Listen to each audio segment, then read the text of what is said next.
Halo semuanya, apa kabar? Semoga kalian sehat dan banyak rezeki selalu. Kali ini saya akan menceritakan sebuah film berjudul The Dictator yang dirilis pada tahun 2012.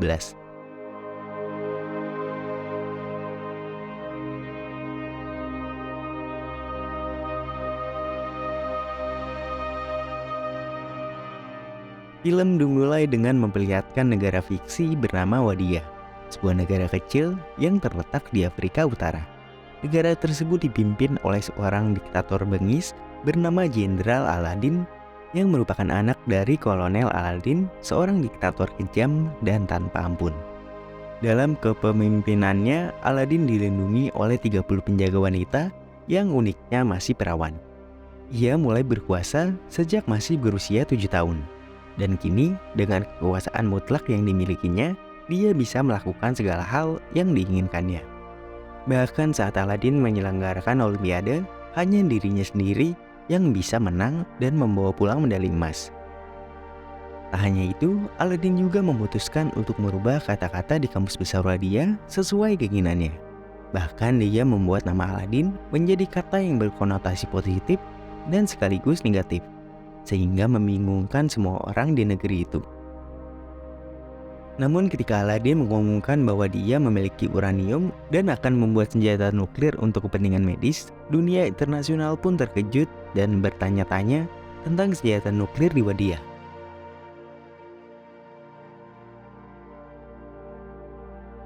Kita pun dibawa masuk ke dalam pusat riset senjata nuklir milik Aladdin yang ironisnya terletak berdampingan dengan kandang sapi. Di sana Aladdin melihat dengan kesal bahwa senjata nuklir yang dijanjikannya hanyalah sebuah roket kecil. Merasa ditipu, Aladdin pun memutuskan untuk mencari kepala riset nuklirnya yang bernama Nandal. Namun, ia terkejut ketika salah satu stafnya memberitahu bahwa Nandal telah dieksekusi. Kemudian, kita diperlihatkan kilas balik tentang Nandal. 2 tahun lalu Aladdin melihat roket rancangan Nandal yang berbentuk bulat di bagian atasnya. Namun Aladdin tidak menyukai roket tersebut, ia malah menyebutnya seperti dildo yang tidak menakutkan. Akhirnya mereka pun berdebat tentang bentuk roket tersebut. Aladdin meminta agar roketnya dibuat runcing, akan tetapi Nandal keberatan melakukannya. Oleh karena itu, Aladdin pun memerintahkan untuk mengeksekusi Nandal.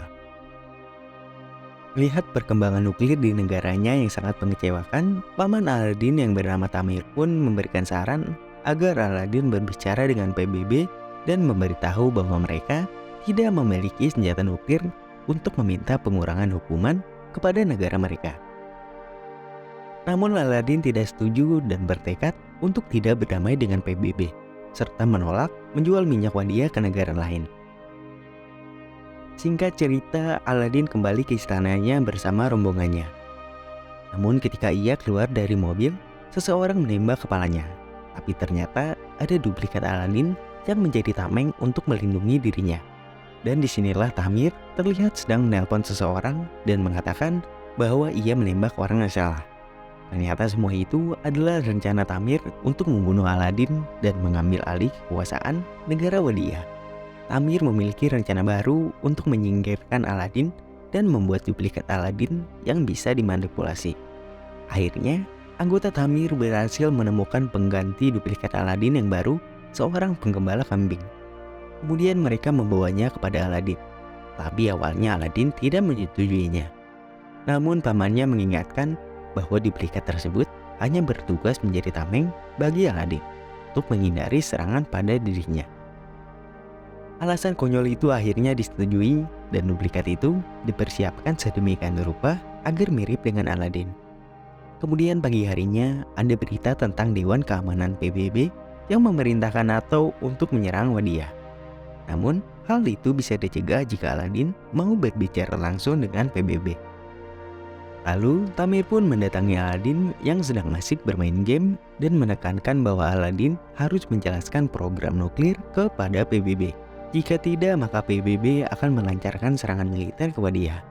Karena hal tersebut, pertemuan dengan para jenderal pun dilakukan. Aladdin memerintahkan pamannya untuk menyiapkan semuanya. Mereka lalu berangkat ke Amerika untuk bertemu dengan PBB. Sesampainya di sana, Aladdin dan rombongannya datang dengan persiapan yang sangat mewah. Di hotel, Tamir telah mempersiapkan keamanan ekstra untuk Aladin, bahkan menyewa seorang agen bernama Clayton. Kemudian malam harinya, Aladin diculik ketika ia sedang tidur. Ia pun diikat dan terkejut mengetahui bahwa penculiknya adalah Clayton, seorang agen yang disewa oleh pamannya sendiri. Clayton mengungkapkan bahwa ada seorang yang menyuruhnya untuk membunuh Aladin dan pelakunya adalah Tamir. Tanpa ampun, Clayton berencana untuk menyiksa Aladin terlebih dahulu. Namun semua alat penyiksaan yang dia tunjukkan tidak berhasil membuat Aladin takut, bahkan malah membuatnya tertawa. Karena semua usahanya gagal, akhirnya Clayton mencukur habis jenggot ikonik milik Aladin. Namun ketika Clayton mencoba membakar jenggot tersebut, ia justru malah membakar dirinya sendiri. Akhirnya Aladin berhasil membebaskan diri dari ikatan tersebut. Namun di kota terjadi demo atas penolakan Aladin. Karena telah kehilangan jenggot ikoniknya, Aladin pun terpaksa berpakaian seperti gembel dan menemui polisi yang sedang berjaga. Namun, hal yang membuat orang tercengang adalah ketika duplikat Aladin meminum air kencingnya sendiri dan menuangkan sisanya ke delegasi Israel. Tidak sampai di situ, ia juga menyatakan bahwa dia akan menjadi negara demokrasi. Aladin yang menyaksikan di luar pagar berusaha keras untuk menerobos masuk dan terjadilah kerusuhan antar demonstran. Beruntung ada wanita bernama Zoe yang datang dan menawarkan bantuan untuk membawa Aladin keluar dari sana. Ia membawanya ke Brooklyn ke toko miliknya sendiri. Namun di sana, Aladin menemukan manajemen karyawan yang buruk di toko Zoe. Dan akhirnya dengan tingkah konyolnya, Aladin pun melakukan hal yang rasis kepada orang-orang. Lalu tidak lama kemudian, Aladin pergi keluar toko. Dan di malam harinya saat ia berusaha kembali ke hotelnya, ia malah diusir oleh polisi. Namun secara tidak sengaja, Aladin melihat Nandal sedang bekerja di Apple Store. Tanpa ragu, ia membutuhkan Nandal hingga masuk ke sebuah kafe.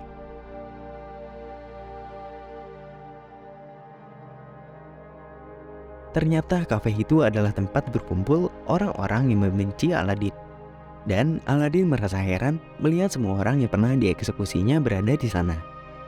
Ketika hampir ketahuan dan akan dibunuh, Aladin diselamatkan oleh Nandal yang berpura-pura mengakui Aladin sebagai sepupunya.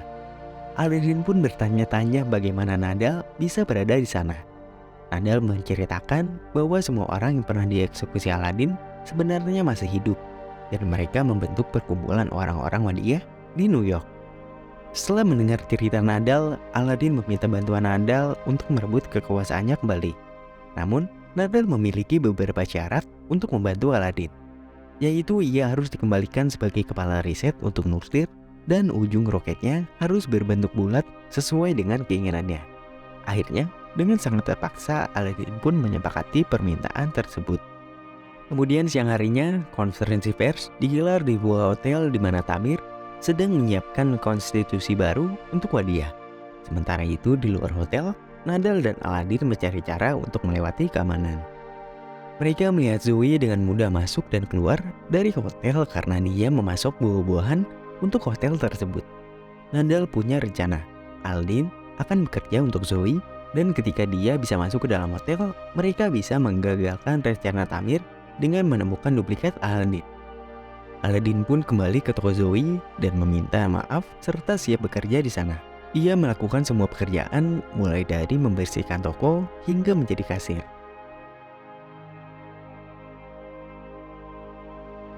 Setelah mendapatkan pesan dari Nandal, Aladin menemukan jalan masuk ke dalam gedung dan bersama Nandal, mereka berpura-pura menjadi wisatawan yang ingin menjalani tur dengan helikopter agar bisa melihat keadaan gedung dari atas.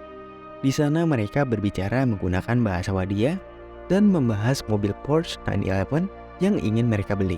Namun kedua wisatawan lainnya sepertinya salah paham dengan percakapan mereka. Ketika Aladin ingin menunjukkan panahan di jaketnya kepada Nandal dan menghitung mundur, seorang wisatawan wanita berteriak dan mengira Aladin akan meledakkan dirinya. Akibatnya Aladin dan Nandal dipenjara. Tetapi Aladin diberi jaminan oleh Zoe dan akhirnya dibebaskan. Namun Aladin yang tidak berakhlak meninggalkan Nadal begitu saja di kantor polisi.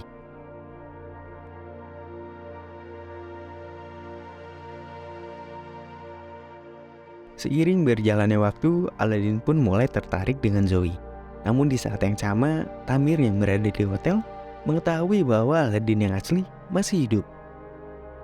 Dalam upaya untuk menyelesaikan masalah tersebut, Tamir mengirim Etra untuk membunuh Aladin.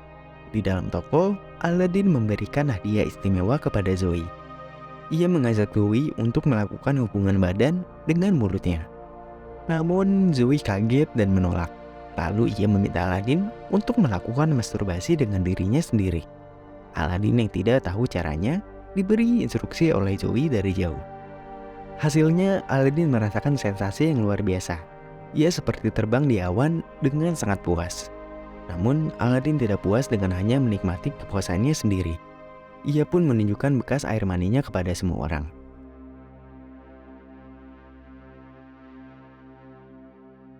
Kemudian malam harinya, Aladin menerima panggilan dari Nadal dan dengan bangga bercerita tentang kegiatan masturbasinya.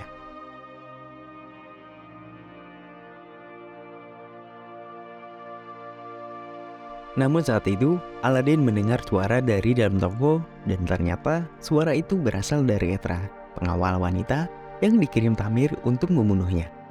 Dengan payudara super dan gerakan yang beringas, Etra menyerang Aladin. Namun Aladin berhasil melawan balik dan Etra tenggelam di dalam bak air.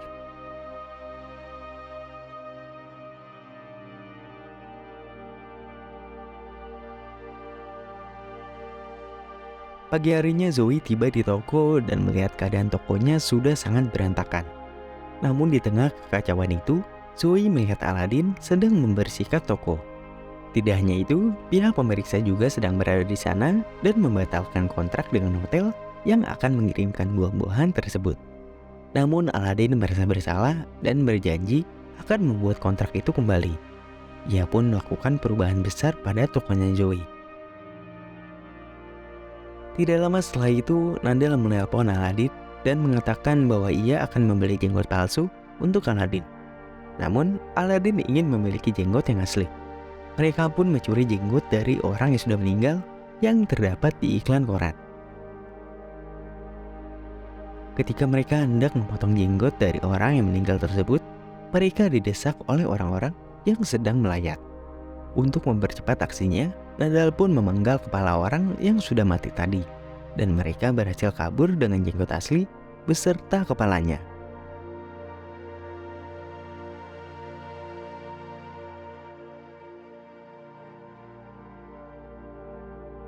Pagi harinya Zoe mendapatkan kontraknya kembali untuk menyuplai buah-buahan ke dalam hotel. Namun di dalam toko, tiba-tiba ada seorang wanita yang hendak melahirkan.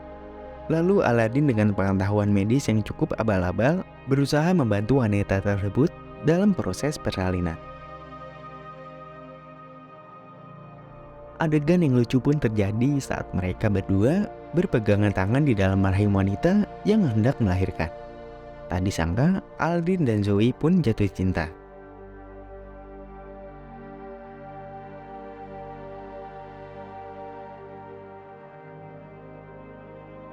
Pada malam harinya, Aladin dan Zoe bertemu di atas rooftop untuk bermesraan. Namun di sini, Aladin membeberkan identitas aslinya sebagai Jenderal Aladin dari Wadiyah. Zoe yang merasa kecewa karena merasa hanya dimanfaatkan Aladin untuk masuk ke dalam hotel, akhirnya mengusir Aladin. Sesampainya di kota, Aladin melihat berita tentang penandatanganan konstitusi besok hari dan juga warga Wadiyah yang membencinya. Tanpa harapan, Aladin memutuskan untuk bunuh diri di sebuah jembatan. Namun Nadal datang dan berhasil meyakinkannya bahwa demokrasi tidak selalu baik dan Aladin adalah diktator terakhir yang masih tersisa. Dengan semangat yang baru, Aladin bersama Nadal merencanakan untuk merebut konstitusi yang akan ditandatangani. Pagi harinya di ruang pertemuan, semua tengah bersiap untuk penandatanganan konstitusi Wadiyah yang berubah menjadi demokrasi. Sementara itu di rooftop, Aladin dan Nandal sedang mempersiapkan rencana mereka. Meskipun mengalami kesulitan, akhirnya Aladin berhasil menyeberang ke gedung seberang.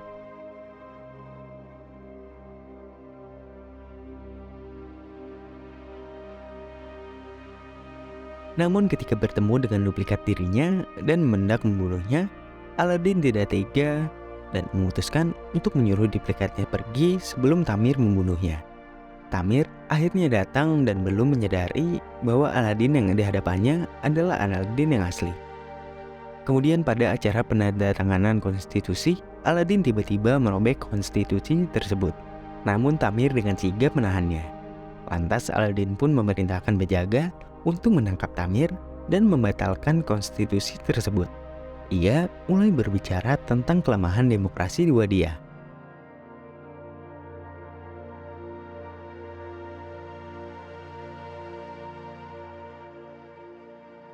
Namun di tengah argumennya, Aladin terpana melihat sosok Zoe, jadi ia pun menarik semua perkataannya tentang buruknya demokrasi di Wadia. Aladin merasa tertarik dengan Zoe dan ingin menjadikannya sebagai istrinya. Namun Tamir yang sangat tidak setuju dengan niat Aladin mencoba membunuhnya. Namun Aladin berhasil diselamatkan oleh duplikatnya yang berhasil menahan tembakan dari Tamir. Setelah 1 tahun kemudian, Wadia akhirnya mengadakan pemilihan presiden untuk pertama kalinya. Dan dengan sangat mutlak, Aladin berhasil memenangkan pemilu tersebut meski dengan cara yang licik. Akhirnya Aladin dan Zoe menikah dan hidup bahagia bersama. Dan film pun selesai.